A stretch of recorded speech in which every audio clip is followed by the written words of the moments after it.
এবারের উপজেলা নির্বাচনে পাহাড়ে নিজেদের আধিপত্য হারিয়েছে আঞ্চলিক সংগঠনগুলো। দীর্ঘদিন পর তার জায়গা নিয়েছে ক্ষমতাসীন আওয়ামী লীগ।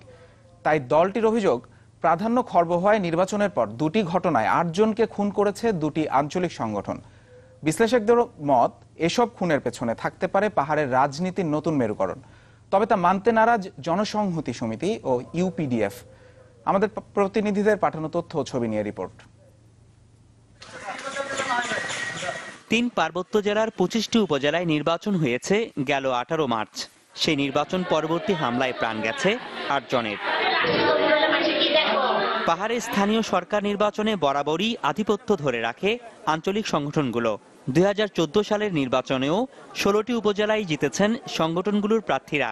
তবে এবার তারা জিতেছেন মাত্র ৬টিতে। ফল ঘোষণা না হলেও এগিয়ে আছেন একটিতে। আর বিপরীত ফল ক্ষমতাসীনদের। তারা গত নির্বাচনে ৩টি পেলেও এবার বেড়ে হয়েছে ১৭টি।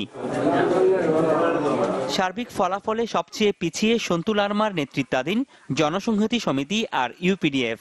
ফলে বাগাইছড়ি আর বিলাইছড়িতে ৮ খুনের ঘটনার সাথে নির্বাচনের ফলাফলের যোগসূত্র মেলাচ্ছেন বিশ্লেষকরা। তারা সংসদীয় আসন থেকে শুরু করে স্থানীয় সরকার প্রতিনিধিত্ব যেখানে করত সেখানে তাদের দুর্বল হয়ে যাচ্ছে এবং সেটা তারা এখন প্রতিশোধ স্পৃহা তাদের মধ্যে জেগেছে। তাদের রাজনৈতিক যে দ্বন্দ্ব, যে কলহ, এই কলহ তাদেরকে এই নির্বাচনে তাদের অবস্থানটা তাদেরকে নিরুৎসাহিত করেছে। আওয়ামী লীগও মনে করছে আধিপত্য খর্ব হওয়ায় বেপরোয়া হয়ে উঠেছে আঞ্চলিক সংগঠনগুলো। এখানকার মানুষ একসময় আওয়ামী লীগ করতো না, এখন আওয়ামী লীগ করে এটা জনপ্রিয়তা হওয়ার কারণেই আওয়ামী লীগের মানুষকে খুন থেকে শুরু করে অপহরণ, গুম সবই করতেছে জেএসএস। তবে তা মানতে নারাজ জনসংহতি সমিতি আর ইউপিডিএফ। সেভাবে কোনো প্রার্থীর পক্ষে আমরা কাজ করি নাই এবং কাউকে সমর্থন দিই নাই আমরা।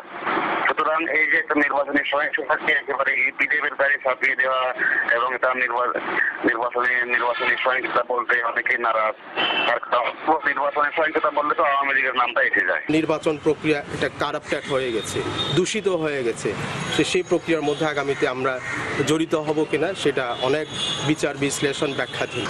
উপজেলা নির্বাচনের এই ফল সামনে পাহাড়ের রাজনীতিতে নানা মেরুকরণ তৈরি করবে বলেও মত বিশ্লেষকদের। রনি দত্ত, চ্যানেল 24।